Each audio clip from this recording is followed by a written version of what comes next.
Hello, I'm Bill Bonecutter, and welcome to Locally Sourced. We're broadcasting from Comcast Local Access Studio in Carmel, New York, which is fitting because today's episode is about public access television.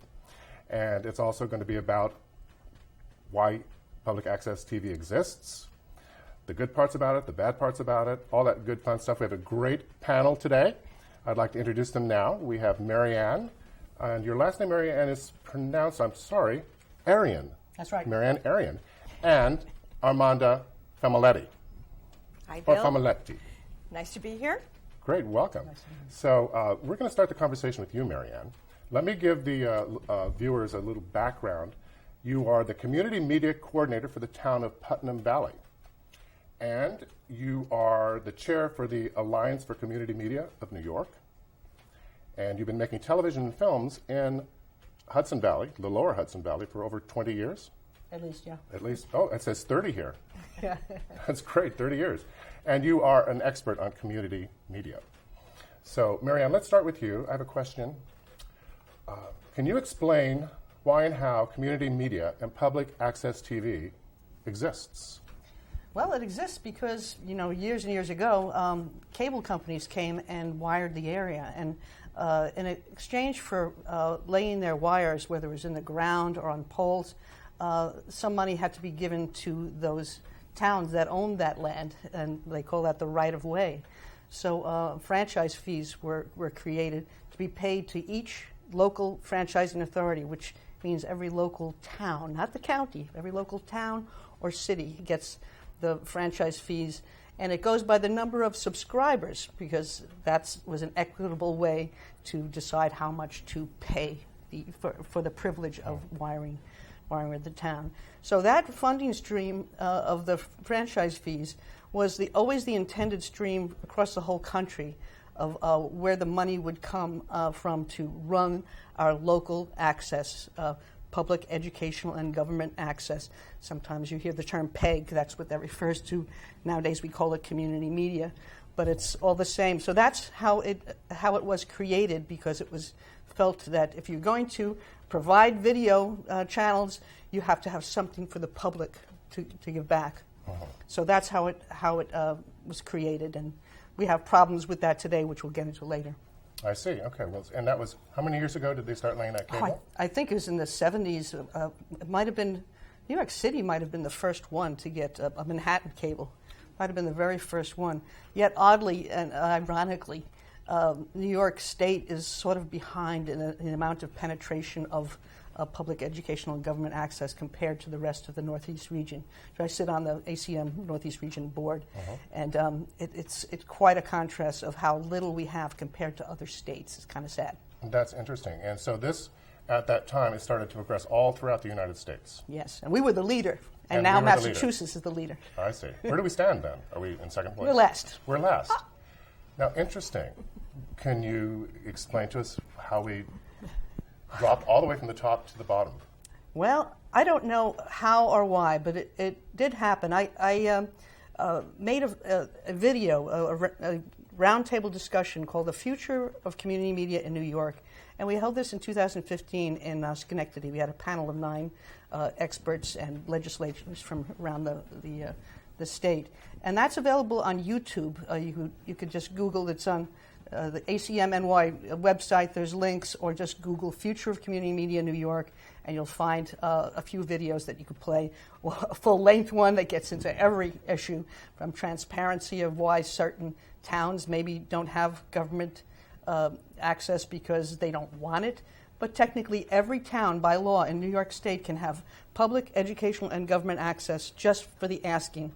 And so why don't they ask? And then when they have it, why won't they give any of those franchise fees to help pay for it? Like Massachusetts and Vermont, 100% of those fees go just back into the cable product to make local media. And in New York, none is required, so in many places, none is given.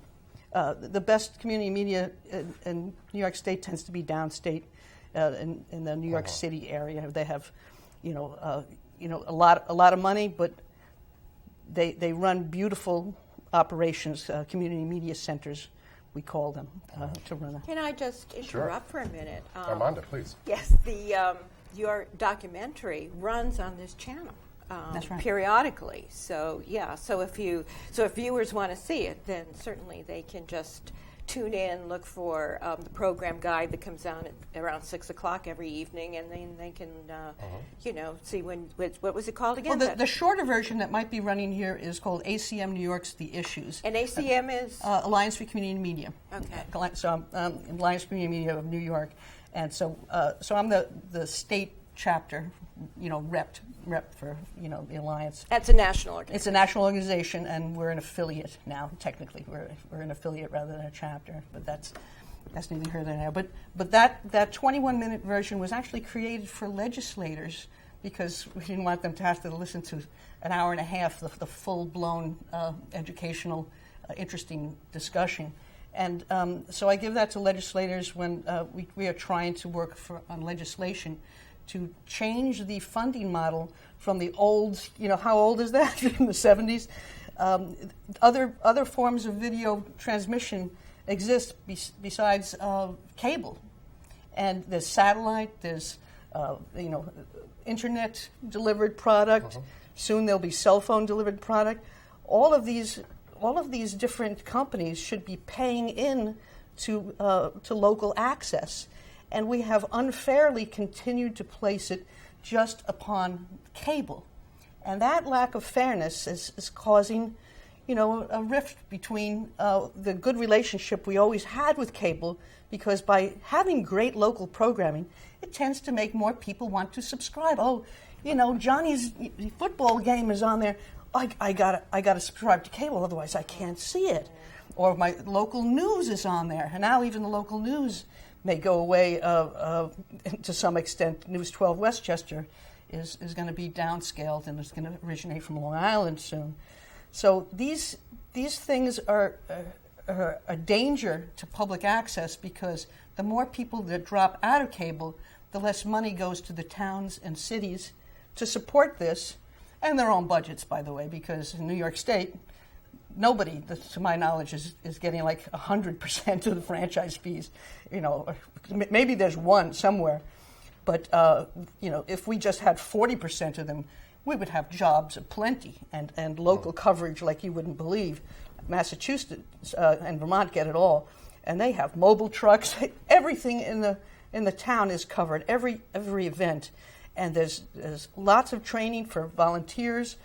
You're very fortunate that Comcast has this here, but a lot of studios and training community media centers have shut down. The one in Cablevision, the one in Yorktown Heights. So I'm fearful that in New York State this is contracting rather than expanding, and I want it to expand. So I'm working on legislation to do that. I think that we should talk about the community and how the listeners or viewers can address this topic. What can we do as a community to turn this ball around? Well, on the public policy level, you could, check out what WWW-ACM-NY is doing with our local legislation. You can ask your local legislators to support the new legislation. Some may be starting to be proposed even this year. I think Kevin Cahill has a bill in the works per my request to create more funding streams to tax is the wrong word, to charge a fee to satellite like Connecticut does, and all forms of multi-channel video providers should be paying into this, so that when the funding stream of franchise fees descends to maybe nothing in 5 years, and cable abandons the cable box product, that's what gives us the revenue for our local franchise authority. Then we'll have other streams that we can draw on, and cable would get credit for what they are still, if anything, paying in. But to level the field of who is contributing to this, instead of just letting it die off to nothing. And not only is that bad for community media, that our funding goes away, people's taxes are going to go up, because all of these monies have been used to a large extent to help balance our local budgets. This is budget time. How much does Carmel get in franchise? Well, according to the Town of Carmel 2016 budget, $725,000 comes into Carmel's budget just from the franchise fees of cable. So that's a pretty good amount. And the interesting thing is, outside of taxes, that is the largest piece of revenue that comes into Carmel. So, you would really imagine that Carmel and other municipalities, who are the franchising agents, would want to hold on to that income and do everything that they can to keep local public community access in their communities, for all the reasons you said, and not least of all, $725,000. Why raise property taxes to replace that deficit of $750,000 in Carmel, $1.2 million in Albany, about $200,000 in Putnam Valley? Why just accept that loss and then have to cut other things that were often cut to the bone in our towns? Why do that? Why not create this legislation, and people should support this legislation to create replacement funding streams for community media? And while they're at it, our three other bills are, to actually, we are so far behind the rest of the Northeast. It's come to the point where we have to require that if you have a town, a first-class town is 10,000 or more. If you have a first-class town, you should have at least one local channel to show your government meetings, if nothing else, Sure. Right, and sure. your school board meetings, and you could throw a little public access in there. 20,000 people, you better have at least two channels. Divvy it up however you want, let them share, and 30,000 or more, you're getting into a bigger municipality. You should have full-blown public educational and government access, and Maryann, a fraction of these franchises. I don't want to would pay for interrupt it. you, but I actually want to talk a little more about what's really local here. Sure. I'm the producer of Locally Sourced, Yes, you are. so I'm really interested in local community media, and so I want to talk about how great Carmel Comcast Public Access Station And it is. certainly ties into this conversation. Yes, I Yes, think it does, so. I came here without any background in media, television at all. I watched television, and that's about it. I saw an ad in the local paper. It said, come learn how to be a broadcaster. Come learn how to be a producer, a director, learn to work cameras, learn audio. I said, okay, I just retired. It sounded like fun, and I love to learn. And it was free. I love that. So I came in about a year and a half ago, and I just stayed. I mean, I'm just like a fixture here. The training was fantastic. You get free training. And so I learned everything, including Final Cut Pro, which is a fairly complex editing program, Final Cut Pro. And Jennifer Hanneberg, who is the coordinator here, one of the coordinators, sat down and taught me that. She was so patient. I mean, I say to her, I'm the neediest volunteer because I always need help. And both she and the other coordinator, new coordinator, Dylan, helped me tremendously. So it's been a terrific experience. I've been able to meet people here that I probably wouldn't have met. I used to commute to Manhattan. I didn't really have a community here in Carmel, and now I feel that I do. And when I come in and I crew the shows, sometimes I even direct, but that's kind of a new thing for me. Then I get to hear about all the things that are happening in the community. I hear it firsthand from behind a camera. And it's fantastic. Some of the shows that we've had, all of them are non-commercial enterprises, so it's volunteer nonprofit organizations who come in and talk about what they do.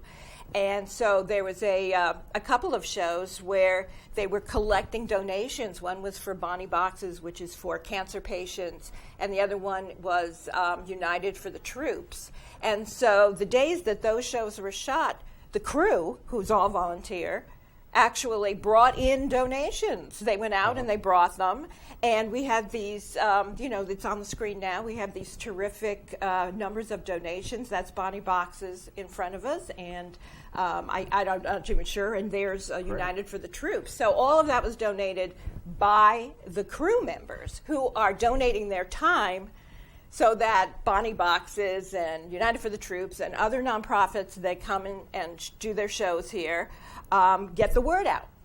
So, you know, what's very interesting, and what I'm learning also as a volunteer, is that volunteerism and community go hand in hand. And I think that it's something that's very important that we can address, and everyone should take a moment to volunteer and do something like volunteer at Comcast. yeah, oh yeah. Public it's so access much fun. TV. Yeah, I mean, You know, it's volunteerism, but it's we really have a lot of fun.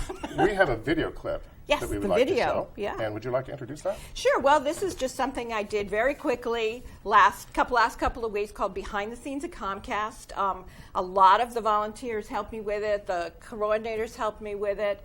And I guess are we ready to show it? Yeah? Okay. Let's go to the clip. Great. Okay, quiet on the set. Cue graphics. Cue music. 3, 2, 1, go. We wouldn't be able to get our mission and our message out, and we wouldn't be able to have the successful fundraiser that we do each year. So thanks to the people here behind the scenes at Comcast, because they are our partners in the community. I think a lot of people wonder, why do you want to do this when you can just have a YouTube channel? Well, it's pretty simple for me. I can't afford the editing software or the editing equipment. The cameras are incredible. You don't get these cameras, at your local store. This equipment I could never afford, even come close to afford. All this equipment. And we get to use it for free. People keep saying, I saw you on TV, so I keep saying, well, did I look good? So I guess it's this show. I think so. I think so. As a volunteer, people really appreciate your time, and they really appreciate the work that you do for them. It's the longest 2 hours of my entire year, because there's nothing like live television and all the stress and the action that goes into live television. But from a success standpoint, and from the fact that we are able to get our message and our mission out to people in our community, that's really critically important to us. The word community is in there for a reason, and very rewarding to be able to work with like-minded people who all love what they're doing. Many times I've had people tell me that they've seen me on television or that they've watched a particular show and thought it was so great that they were being able to see it. I got started with public access through a couple friends of mine. My friend mentioned that she was doing these video projects for Public Access TV, Carmel Public Access TV, and I said, that sounds great. That sounds like something I would really enjoy doing. They asked me if I wanted to join in, and I said, sure, that sounds like a lot of fun. When my wife and I saw the ad for Comcast looking for crew members, we looked at each other and said, let's do that. The training is free. This allows me to come in with absolutely no knowledge of the technical side of television and to be able to use a camera, use editing equipment, a soundboard, and very scary but a lot of fun to learn how to direct a program. To me, that's really amazing that you can do this, and this is a free to the community to come in and do it, and I really appreciate the opportunity to do that. I took the training course in Carmel.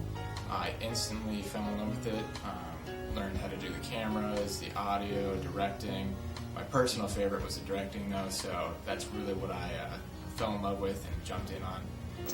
I took my training class last month, so I'm I think probably one of the newest recruits, but I'm really enjoying the work that I've done so far.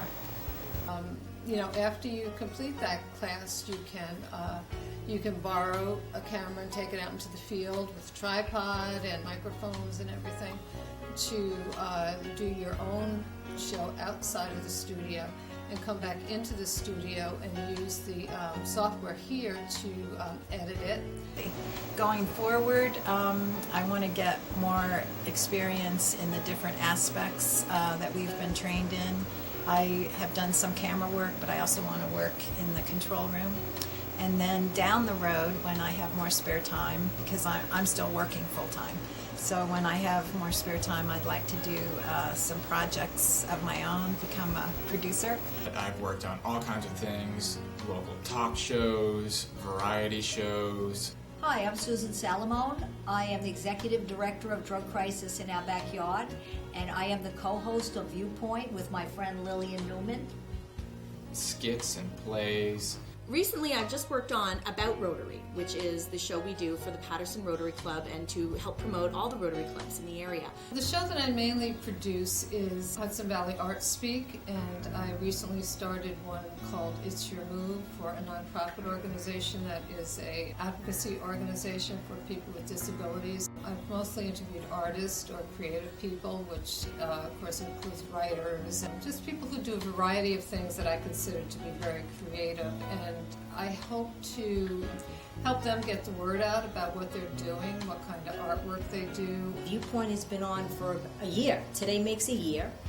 And we've done 38 shows so far. We've done about 65 shows so far, and that's over a period of years, and occasionally I'll take a break and then I'll come back to it because I miss doing it.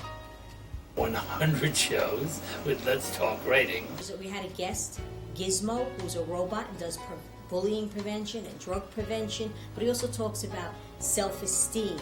And because we had him on the show, Brewster Schools has asked him to come in and do an assembly for their kids. So we've accomplished that. The Park Cableathon has really been an opportunity for us to share the who we are to the community. We provide essential services for people with developmental disabilities throughout Putnam County and northern Westchester and southern Dutchess County.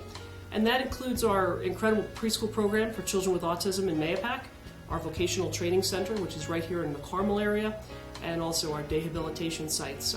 We also have 22 community residences and apartments throughout Putnam County as well. So we're a very large organization, and having cable access support us, not only through fundraising, but in terms of community awareness, is critically important to getting our message out.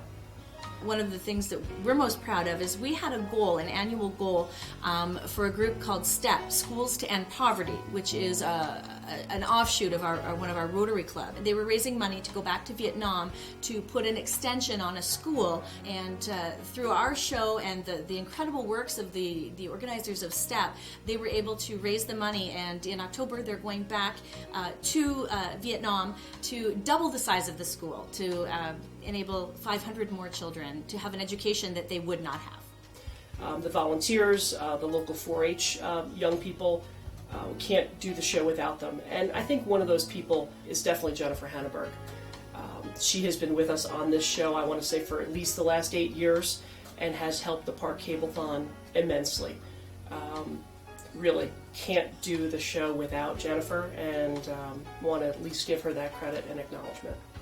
Really, we're all here to serve a purpose, and we all have our artistic expression. It's great to see all the different types of programming that come out of public access. And to me, I think that makes a really happy family. I started the first 15 years of my working career in television. Now that I'm retired, it seemed like the perfect time to give back. Everybody here is a volunteer, and to work with people who will give up their free time to come in and work on your show, and it can be very stressful, is a lot of fun. And it really, we're all here to serve a purpose, and we all have our artistic expression. When you're a volunteer, you're contributing your time to express their ideas, to express, to show their contributions, and it actually makes me feel very, very good. And I would do it, well, I will do it until I can't anymore. It's fun! Bring the music up, mute talent, roll closing graphics, fade music, fade to black. All right, we're out. Good job, guys. And you're watching us on Comcast Public Access Television, and that was produced by our guest, Armanda. That's right. It was produced, it was videoed, it was written, it was edited and by me, because that's a volunteer. And you know, we just have a few minutes because we've had such a wonderful conversation, and we've learned a lot. I'd like to go back to our guest, Maryann Arrien, and if you could tell us a little bit about this event that happened yesterday. Well, Armanda created this. This was beautifully done. You know, there's a great. lot to be proud of in Carmel that you have this going. This is kind of how it is in other places in the Northeast region. But this was just in time for Community Media Day, which was yesterday. I don't know when you're seeing this now, but yesterday was October 20th, and around the whole country. Community media centers are making these little packages about their centers, and this was really, really lovely. Well, to talking see. about community, I really wanted to say that one of the great things that Comcast Cable Channel 8 does is a bulletin board that they run every day. So on this bulletin board, they have all of the happenings, the events, the churches, the nonprofits, everything that is, coming to the community, and a community calendar is so It is. valuable. I mean, I find out things that are happening. Sure. Oh, I'm going to go to. That's how I found out about the Pawling Chocolate yes. Festival was on their community board. So Great. it's really fantastic, and Terrific. just another piece of the community support that cable public access brings. Great. So we have just about a minute left. Anything to just wrap up and surmise what we talked about today very quickly? And I'd also like for you to give us your information, your contact information. Well, just to wrap up, the public policy work that we're doing with the Alliance Community Media in New York, if you have any contacts, state senators or state assembly persons that you think you can get to help support this thing, contact me. You can go to the website, www.acmny.org, and my phone number is there in case you can't remember it. And you could work with me, and we could do presentations for your local state senators and state assembly persons. And we have several of them now on board, but that's how we're going to get things fixed. That is terrific. With legislation. Great. Okay, we need to wrap it up. So, Armanda, would you like to say anything before I say goodbye? I'm just going to say, volunteer for cable Comcast Access. It's a lot of fun, and you'll learn a lot. And Speaking of volunteers, I would like to thank this fabulous crew, who are all volunteers here, and they make this show happen. It's been a pleasure working with them. This is my first time up sitting in the chair here, so hopefully I didn't mess it up too badly. But anyway, this is Bill Bonecutter, and I'm happy to have hosted Locally Sourced. Let's see. What can I say in closing? That perhaps next week you can tune in. Oh, this is interesting. Yes. Tune in next week because it's going to be about Pawling Public Radio, Episode 4. And coincidentally, I am the Vice Chairman of Pawling Public Radio and the Director of Programming and Development, and Armanda is going to interview me. So it should be kind of a fun show. Anyway, thank you so much for watching, and go out and volunteer.